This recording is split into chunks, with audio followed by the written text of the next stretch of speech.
बार फिर से आप सभी का स्वागत करता हूं अपने YouTube channel achieve your goal पे। साथियों, पिछली क्लास में हम लोगों ने बात की थी 16 महाजनपदों के बारे में। उस क्लास में हमने जाना था कि 16 महाजनपदों में सबसे शक्तिशाली जो जनपद था वो मगध था।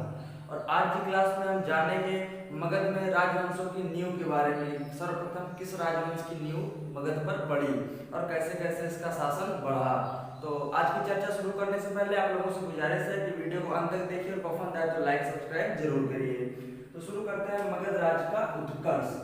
तो मगध में शासन की नींव जो पड़ी सर्वप्रथम वो बिंबिसार द्वारा पड़ी। बिंबिसार ने तत्कालिक मगध के शासक बृहदित को हराकर हर्यक वंश की स्थापना की। वंशों के क्रम में आज सबसे पहले पढ़ेंगे हर्यक वंश। तो हर्यक वंश के संस्थापक जो थे ये बिंबिसार थे। संस्थापक बिंबिसार।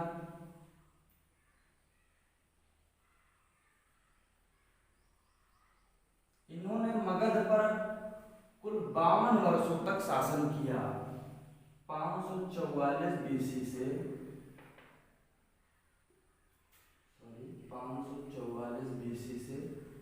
492 बीसी तक 52 वर्षों तक इन्होंने मगध पर शासन किया।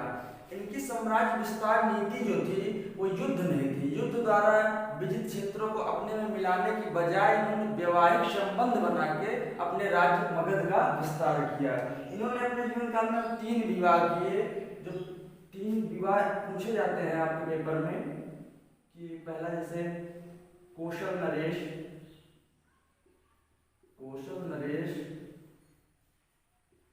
प्रसेनजित की बहन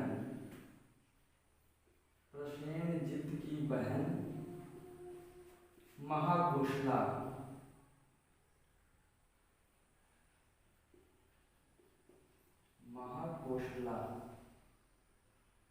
की बहन। और इसके बाद लिच्छवी राजा चेटक की बहन लिच्छवी राजा चेटक की बहन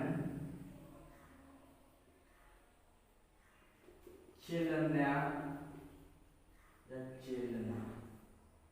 और मध्य देश की राजकुमारी क्षेमा। मध्य देश की राजकुमारी क्षेमा।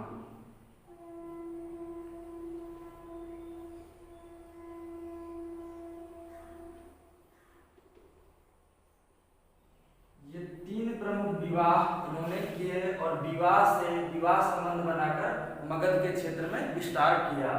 अब जान लेते हैं इनके राजवैद्य के बारे में। एक क्वेश्चन बनता है कि बिंबिसार का राजवैद्य कौन था। तो बिंबिसार के राजवैद्य थे जीवक। जब अवंती के शासक चंद्रप्रद्योत पांडु रोग से पीड़ित थे तो बिंबिसार ने जीवक को उनकी सेवा के लिए भेजा था। क्वेश्चन बनता है कि जीवक को किसकी सेवा के लिए बिंबिसार द्वारा भेजा गया था। तो चंद्रप्रद्योत जो कहां के शासक थे,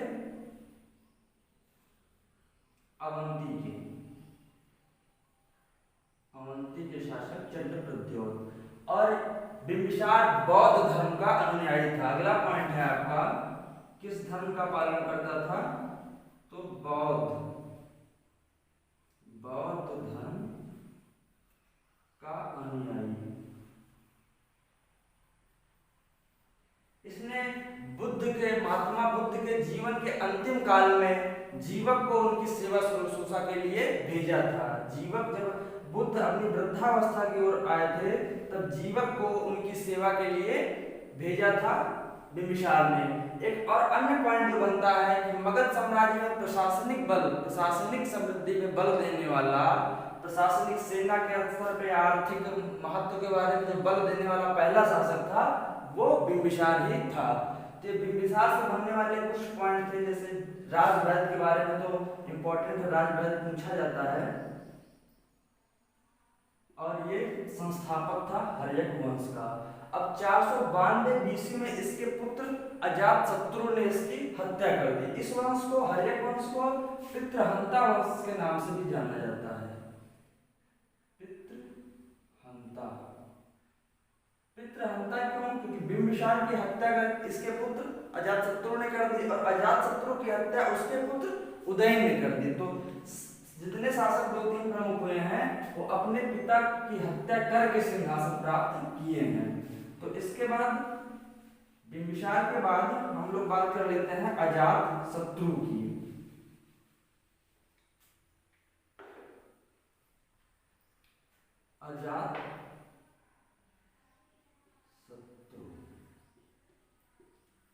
अजातशत्रु 492 बीसी से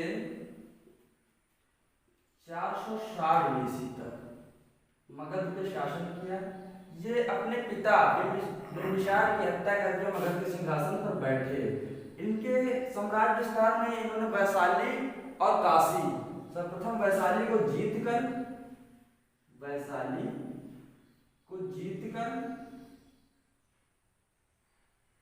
मगध में मिला लिया। इनके काल में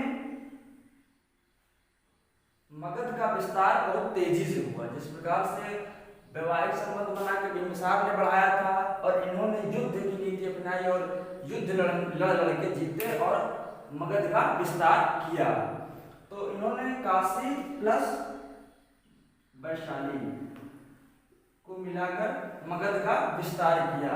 और इन्हीं के शासनकाल में एक इंपॉर्टेंट क्वेश्चन बनता है कि बौद्ध मतलब प्रथम बौद्ध संगीति जो हुई थी, प्रथम बौद्ध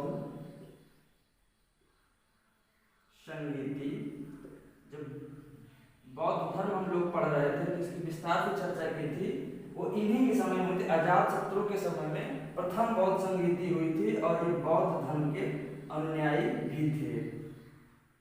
और बौद्ध को जो परिनिर्वाण प्राप्त हुआ 483 बीसी में, तो उस समय शासक यही थे बौद्ध के। इनके जीवन काल की जो महत्वपूर्ण घटनाएं थी, महापरिनिर्वाण बौद्ध,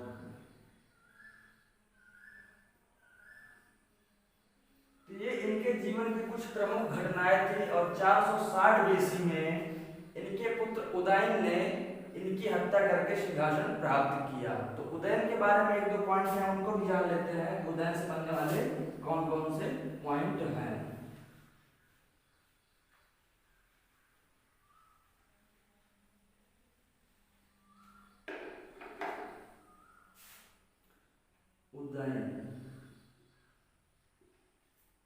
उदयन 460 बीसी में मगध के सिंहासन पर बैठे।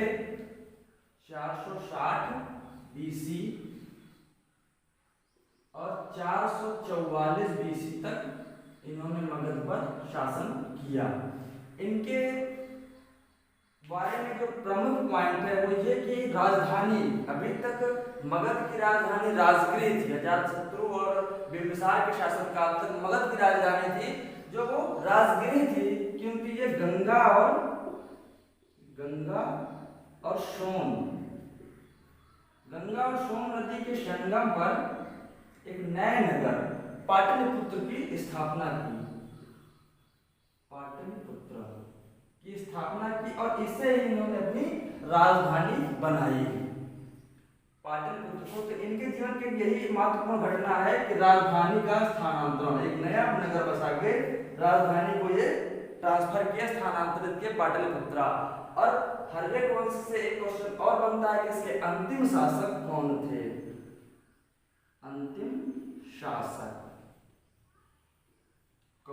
तो अंतिम शासक इसके थे नागदासक हर्यक वंश के अंतिम शासक थे। और इनकी हत्या इनके अमात्य शिशुनाग ने करके एक मगध में एक नए वंश की स्थापना की, जिसे शिशुनाग वंश के नाम से जाना गया। शिशुनाग वंश के बारे में थोड़ा सा चर्चा कर लेते हैं हर्यक वंश के पढ़ने के क्रम में। शिशुनाग वंश से 2 प्रमुख शासक हुए। प्रथम तो शिशुनाग स्वयं है, और दूसरे हुए हैं कालाशोक। तो पहले हम देख लेते हैं शिशुनाग से बनने वाले इंपॉर्टेंट पॉइंट। शिशुनाग क्या थे? शिशुनाग वंश के संस्थापक। ये क्वेश्चन पूछा जाता है। संस्थापक और अंतिम शासक, कोई सा भी वंश हो भारतीय इतिहास का, तो संस्थापक और अंतिम शासक आप लोग को विशेष रूप से ध्यान में रखना है, इनके बारे में क्वेश्चन बनता है। इसका तो नाम भी याद रखना बहुत ही आसान है, शिशुनाग, और शिशुनाग वंश का नाम भी शिशुनाग। तो शिशुनाग ने शिशुनाग वंश की स्थापना की। तो पहला तो संस्थापक, और दूसरा ये इसने राजधानी को वैशाली ट्रांसफर किया, पाटलिपुत्रा से वैशाली ट्रांसफर किया, राजधानी वैशाली स्थानांतरित की। कहां से? पाटलिपुत्रा से। और मगध के विस्तार के क्रम में इसने अवंती को जीत करके मगध में मिलाया, अवंती जीतकर मगध में मिला दिया। तो शिशुनाग से यही दो इंपॉर्टेंट फैक्ट है कि शिशुनाग वंश के संस्थापक और राजधानी वैशाली स्थानांतरित की। अब बात कर लेते हैं कालाशोक के बारे में। तो कालाशोक से भी क्वेश्चन यही बनता है कि वैशाली से, पहला क्वेश्चन जो बनेगा कि वैशाली से स्थानांतरित करके इन्होंने राजधानी फिर से पाटलिपुत्र को बनाया, और मगध राज्य की जो राजधानी, स्थायी राजधानी बनी, वो पाटलिपुत्र यहीं से बनी। तो इनका भी एक महत्वपूर्ण कार्य था, पाटलिपुत्र राजधानी फिर से स्थानांतरित कर दी, फिर से। दूसरा जो एक क्वेश्चन बनता है कि बौद्ध संगीति, जो द्वितीय बौद्ध संगीति हुई थी, वो कालाशोक के शासनकाल में हुई थी, कालाशोक के काल में हुई थी बौद्ध संगीति, द्वितीय बौद्ध संगीति इन्हीं के शासनकाल में हुई थी। और शिशुनाग वंश का जो अंतिम शासक था, एक लास्ट क्वेश्चन बनेगा आपका इस वंश से, अंतिम शासक वो नंदिवर्धन था, नंदिवर्धन। मगध में शासकों के क्रम में इसके बाद, या राजवंशों के क्रम में हम इसके बाद पढ़ेंगे नंद वंश के बारे में। हर्यक वंश हम लोग पढ़ चुके हैं, शिशुनाग वंश और उनके प्रमुख शासकों के बारे में हम लोग पढ़ चुके हैं। अब पढ़ेंगे नंद वंश के बारे में। इसका क्रम भी कभी कभी पूछ लिया जाता है, तो आप लोग क्रम भी याद रखेंगे। प्रारंभ में मगध में शासन करने वाले वंशों का क्रम, तो क्रम यही है, सबसे पहले हर्यक वंश, इसके बाद शिशुनाग वंश,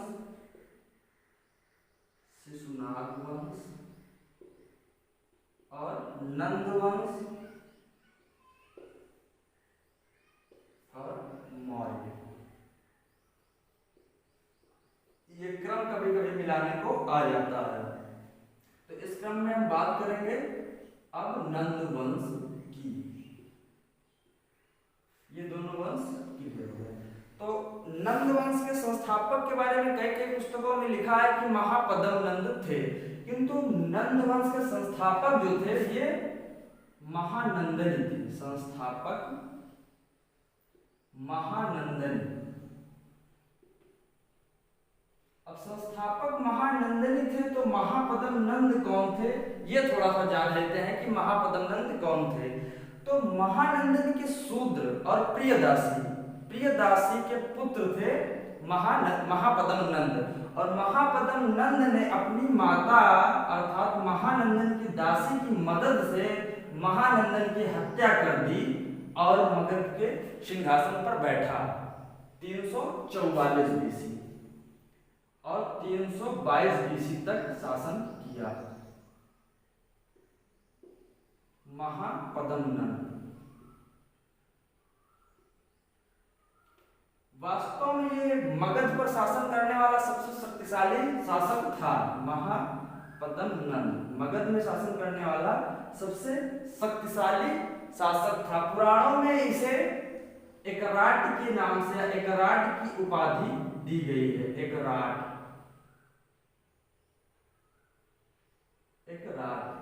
और मगध के साम्राज्य विस्तार के क्रम में इसने कलिंग वर्तमान का उड़ीसा राज्य, कलिंग पर विजय प्राप्त की।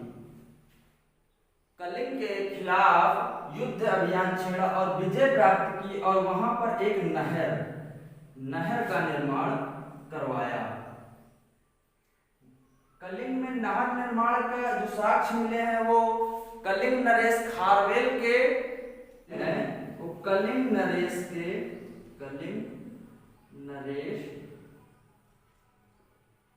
खारवेल के हाथी गुम्फा नामक अभिलेख में मिले हैं। सर्वप्रथम भारत का उल्लेख भी हमें भारत के बारे में जानकारी भी हाथी गुम्फा अभिलेख से मिलती है। इसके बारे में एक और इम्पोर्टेंट पॉइंट है कि व्याकरणाचार्य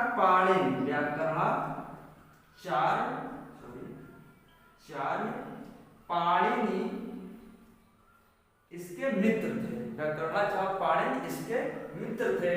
तो नंद वंश में दो प्रमुख शासक हुए, महापद्म नंद और उसके बाद इसका अंतिम शासक घनानंद, जिसके बारे में हमें पूर्ण रूप से जानकारी मिलती है। तो अंतिम शासक के बारे में थोड़ी सी जानकारी कर लेते हैं, घनानंद के बारे में। घनानंद जो था वह क्रूर प्रकृति का, घनानंद क्रूर प्रवृत्ति का शासक था और जनता पर अनावश्यक करारोपण किया था इसने, जिससे मगध की सारी जनता इससे असंतुष्ट थी। इसी का फायदा उठाकर चंद्रगुप्त मौर्य ने चाणक्य की मदद से, ये क्वेश्चन बनता है कि चंद्रगुप्त मौर्य ने मौर्य वंश की स्थापना किसकी मदद से की थी? तो चाणक्य की मदद से घनानंद को हराकर चंद्रगुप्त ने मौर्य वंश की स्थापना की।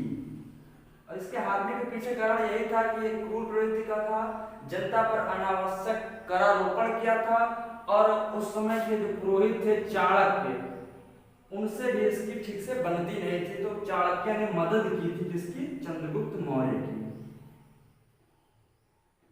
जब हम मौर्य वंश पढ़ेंगे तो इसके बारे में विस्तार से बात करेंगे कि घनानंद को किस प्रकार से हरा करके चंद्रगुप्त मौर्य ने मगध पर मौर्य वंश की स्थापना की थी। और इससे एक क्वेश्चन और इंपॉर्टेंट बनता है कि घनानंद के समय या घनानंद के शासनकाल के दौरान ही भारत पर सिकंदर ने आक्रमण किया था। सिकंदर